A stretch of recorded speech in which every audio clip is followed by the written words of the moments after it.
Bonjour! À quoi sert l'aromathérapie?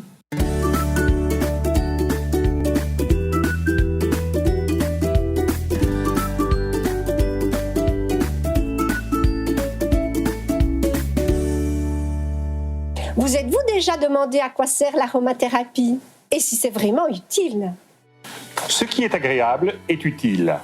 L'aromathérapie m'est agréable, donc l'aromathérapie m'est utile.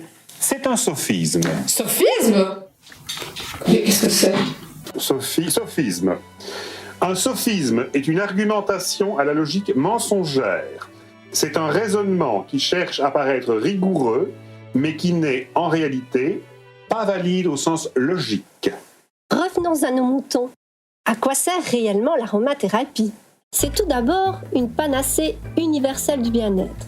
Elle a sa place dans toutes les pièces de la maison. On la retrouve dans la chambre des parents, des enfants, dans la cuisine, dans la salle de bain, mais aussi chez l'esthéticienne, dans les maisons de repos et parfois dans les salles d'attente. En parlant de son utilité, elle convient tant au plaisir qu'au soulagement de certains maux, voire à la guérison. Elle s'utilise tant en mode préventif qu'en mode curatif. Pour renforcer l'énergie vitale des petits et des grands, on peut l'utiliser dans le massage, dans le bain, dans le diffuseur. Elle a sa place partout dans la maison. Vous pourrez aussi bien traiter le stress que les maladies hivernales, ainsi que les petits bobos. Et bien sûr, vous la retrouverez dans les soins de beauté. Vous pourrez ainsi améliorer le bien-être de toute la famille. La santé, c'est la joie et le bonheur. Waouh, trop bien! Est-ce que ça marche aussi pour les animaux? Mon chien n'arrête pas de tousser et j'aimerais vraiment l'aider de manière naturelle. Tout à fait! On utilise de plus en plus les huiles essentielles en usage vétérinaire. L'important est d'avant tout de confectionner une liste des huiles essentielles qui sont admises par l'animal. Oh, comme quoi par exemple?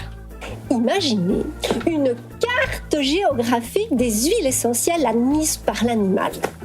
Vous pourrez ainsi proposer toutes les huiles essentielles qui ne dérangent pas l'animal et ainsi, en cas de maladie, le vétérinaire pourra faire son choix dans celle en quelle l'animal a le plus confiance. Fantastique! Je ne savais pas que les huiles essentielles étaient si utiles au quotidien. Je compte développer avec vous, au fur et à mesure de nos rencontres, tous les aspects des huiles essentielles, depuis leurs bienfaits jusqu'à leurs dangers, pour pouvoir les utiliser de la manière la plus judicieuse possible en fonction de leurs propriétés qui sont très vastes et qui demandent une certaine connaissance. Notre prochaine rencontre sera consacrée à l'aromathérapie pour la femme enceinte.